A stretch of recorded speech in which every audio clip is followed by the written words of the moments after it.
everyone, for those of you that are going to join me live or listen to the replay, hi. This is going to be quite a quick scope today, and it's off the topic that I have been doing, which has been on faith, fear and healing, because I also run a Facebook group. Hi there, Andrew. I also run a Facebook group for faith-centered women, and that group is called She Flourishes, and basically what I do is I really support people who want to develop their health holistically, so who want to move forwards with their health and not just stay stuck. And our subject this week has been on the area of personal boundaries. I know that I struggled in this area, and that was partly because of the culture that I grew up in. Saying no was a very, very bad word, and it was really important in my culture to respect adults, and that meant agreeing basically with whatever they said. And so it became very difficult over the years to learn how to develop and protect personal boundaries. In fact, it's safe to say that I never had any personal boundaries, and it actually wasn't until 2013 that I realized that I didn't have personal boundaries, or of course everybody has personal boundaries, but I wasn't in a place where I was aware of really a need for personal boundaries, and that as a consequence I had issues around personal boundaries. And it wasn't until I attended a Christian counselling course and I heard somebody else talking about their struggle with personal boundaries that a light bulb went off in my head, and I was like, actually I can see myself in this. I think that this is an issue for me as well. And really God started to speak to me about this area and begin to heal me specifically in this area. So this is what we've been looking at over in my Facebook group. And so what I want to do is share an extract from Susan Jeffers' Feel the Fear and Do It Anyway. You may have heard of her, or at least of that phrase, feel the fear and do it anyway. And one of the things that people have spoken about over the week is that they know that personal boundaries are important, but they just don't know how to implement those personal boundaries. And for me, what has worked for me is modeling. I don't know whether you know what that term is. Modeling basically comes from psychology, and it's about observing other people who do what you are trying to do, but who do it well, and basically to observe and copy what they do until it starts to feel more natural to you and until it becomes a habit. So I'm just reading from Susan Jeffers' book. Just to give you a little bit of background here, she's talking about her own experience. So when she started to step into her personal power and the effect that had on people around her, because what we will find is that when we grow and when we change, that has a knock-on effect to the people around us, to the people in our environment, because they're used to us behaving as we were behaving before. And so there are certain things that can happen. So it's really the psychology of moving into this new place and developing and maintaining our boundaries. So this is what she says. Again, I speak from experience. When I went back to college, it seems that everyone was upset. My mother, my then husband, my children and my friends. My mother couldn't understand how I could leave my children. My husband resented the fact that I had a life apart from him. My children laid a guilt trip on me when I wasn't there to administer to their every need. And my friends, who were then all housewives and mothers, sided with all of the above. To say that this made me feel insecure about my decision would be an understatement. My reaction was to lash out at anyone who was giving me any difficulty. It was a period of great turmoil. So maybe you can relate to that. I know that I definitely can. When I started to grow and create and protect my boundaries, it was absolutely a period of turmoil, because, I was second guessing myself. Am I doing the right thing? These people love me. They're trying to help me. Should I go back to how I was before? And she continues, at that time, I was not mature enough to understand why they were upset and react appropriately. In fact, my inappropriateness was supercharged. I was often really obnoxious. I was acting out what I have subsequently called the Pendulum Syndrome, which is illustrated below. I'm going to show you that in a moment, but just in case you've just popped up, I'm reading from Susan Jeffers' Feel the Fear and Do It Anyway, and we're talking about her experience of setting boundaries and the effect that that had on other people in her life. So far, what she's basically saying is that when she started to attend college, that the people in her life were against her, and basically she became defensive, and that made her act inappropriately. And so she's talking about something called the Pendulum Syndrome, and I don't know whether I can just bring that up so that you can see. It's probably backwards anyway, so you can't really see it, but I'm going to do my best to try and explain it. So she continues, as we strive for healthy assertiveness in life, we overshoot the mark in the beginning and swing from passivity on one side to aggression many times before we settle into healthy assertiveness. So basically, this pendulum is passivity on one side and aggressiveness on the other side. And assertiveness, healthy assertiveness, is in the middle. And I can absolutely relate to this because, I often overshot. I was passive. And then I realized that, hey, I don't want people walking all over me. And so I would react. And then I would swing all the way over to being aggressive. And because I would end up hurting people, I'd be like, oh no, this is bad. And then I would go back to passivity again. So she continues, more accurately, this swing could be called the passive to obnoxious to healthy syndrome. The obnoxious stage can be recognized in the following statement. So we're talking about how when we're trying to develop healthy assertiveness and we've been in an area of passivity, good morning, hi. We've been in an area, I'm fine, thank you, how are you? Neka, how are you? And we've been in an area of passivity for so long. Great, fantastic.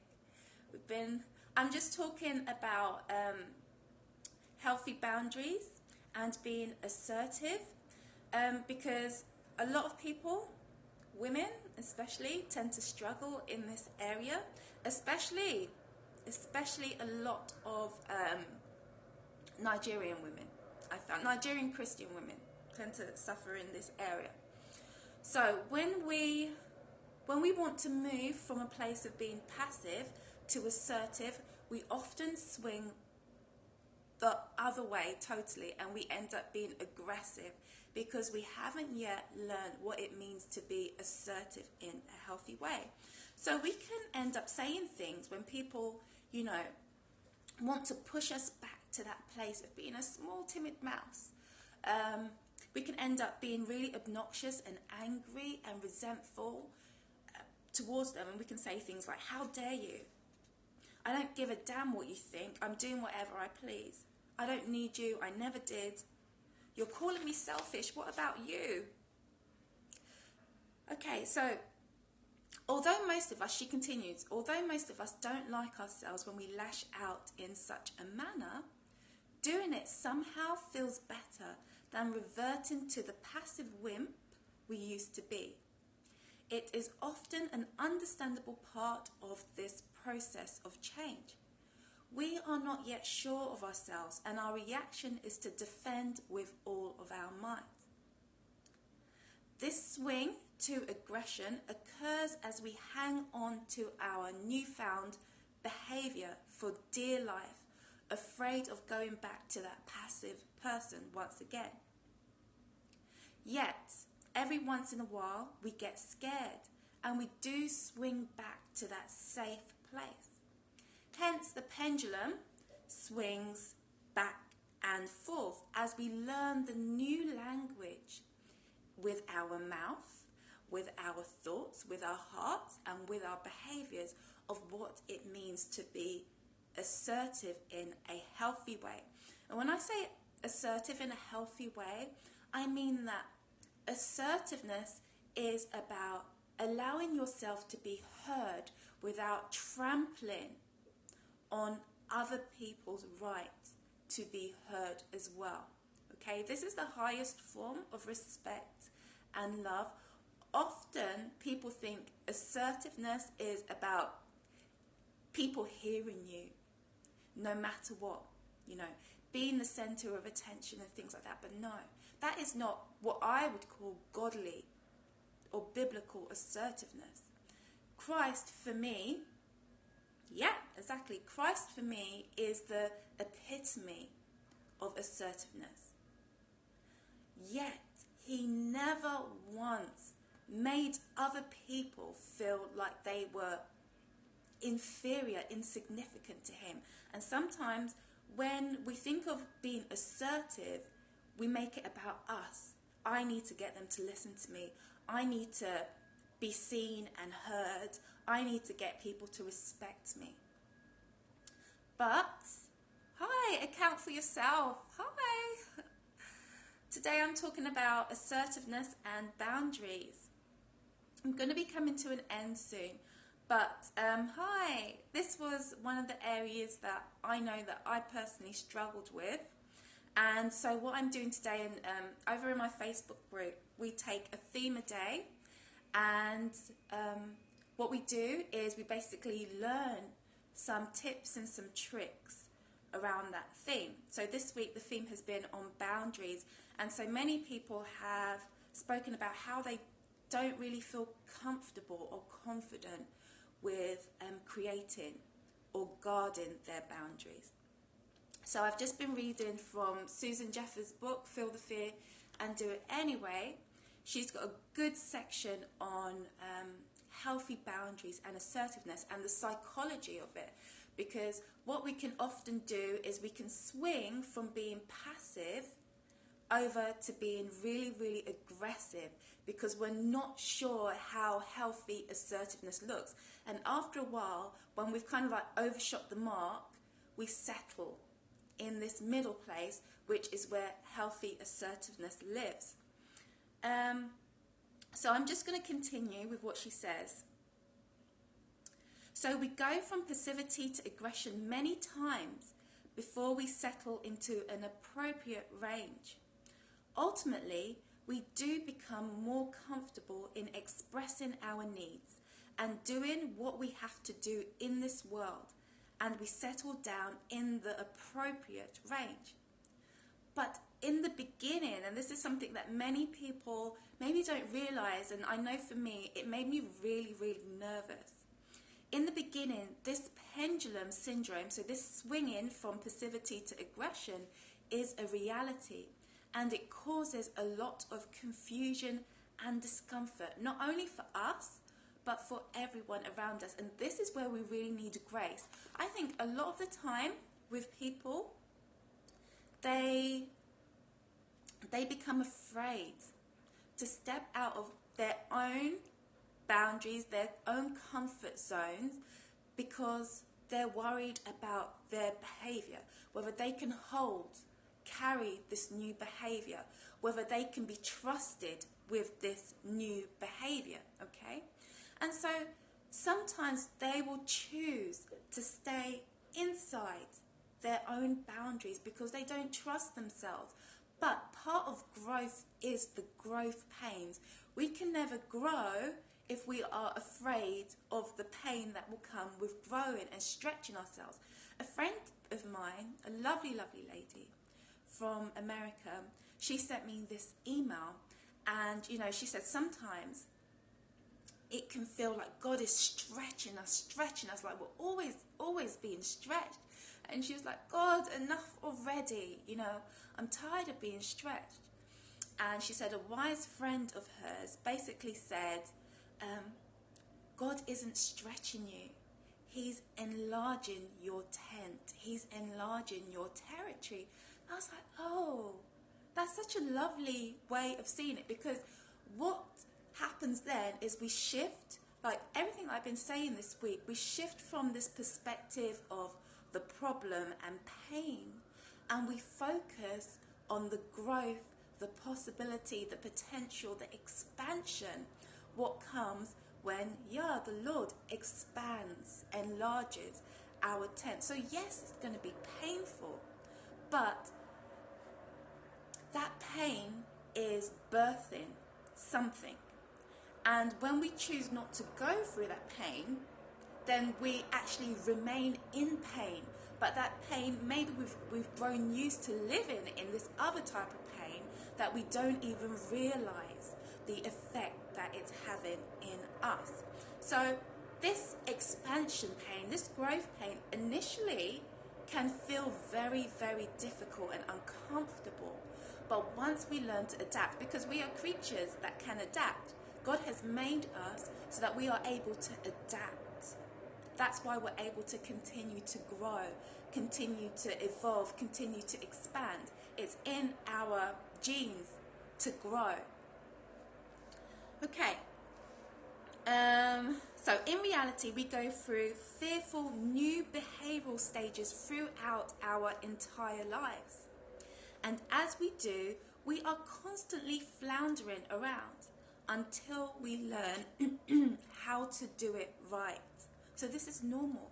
This is natural. But awareness is the key. Know this, that in all likelihood, as you start to take risks and grow, you are going to get resistance from people in your life. It's a given. If it isn't your mate, it will be your parents or your children or your friends. When you rock the boat, someone will tell you to sit down. Don't feel shocked, surprised, or self-righteous. It is their way of protecting their own security. And often they don't even know that they're doing it. Because in their minds, these observations and admonitions seem totally justified because they are for your own good. What is important is that you know what is happening. Okay, I think that's where I'm going to stop reading. Actually, there's a couple of examples that she gives that I want to just read. So a couple of examples. So for example, if your parent was to say, you'll never make it out there on your own. A lose-lose thing to say would be, mind your own business, I'll do as I please. So this would be aggression speaking here. But healthy assertiveness would say something like this: thank you for your concern, Mum, but I have so much faith in myself and I have so much faith in God. I know that whatever comes up, I'll be able to handle it. I'd like you to have more faith in me too. It would really help me a lot. Okay? So that would be a good example of speaking in a healthy, assertive way. For me, as a Nigerian raised in the UK, when was it that I actually started to basically speak my mind to my parents? Well, I think it was probably late into my 20s, actually. And at first, I would say that it was quite difficult, especially with my dad. Oh my gosh, my dad. That was difficult for me. Dad, if you're listening to this, I love you. Okay. So you might find that difficult to do, but practice does make perfect. So another example, we've got a husband here, maybe speaking to his wife. He might say something like this. Look at you. You've become so selfish since you started that job. Do you really like yourself this way? Lose-lose, so this would be aggression speaking. You call me selfish. Who do you think has been picking up after you all these years? Now it's my turn. Okay. Win-win or healthy assertiveness would say something like this. I can see why you think I'm being selfish. I'm not available to you as much as I used to be. All this change is difficult for me as well, but I need to do this for me, for my own growth. If I don't, I know I will hold an awful lot of resentment towards myself and towards you. I would really like to have your support. I know you're feeling a bit neglected right now, and it's only natural, but I want you to know that I love you very much. What can we do to improve this situation? And so it has a totally different feel about it. So hopefully those are good examples to get you thinking about your language around your boundaries and being assertive. Are you really being healthily assertive, that space in the middle? Are you being passive? Are you being aggressive? So really just to pray around those areas and ask God to help you if you are struggling in the area of being assertive in a healthy way. So I think that's where we're going to end today. And I will see you hopefully later on today when I do the last part of the faith, fear and healing teaching. Okay, take care.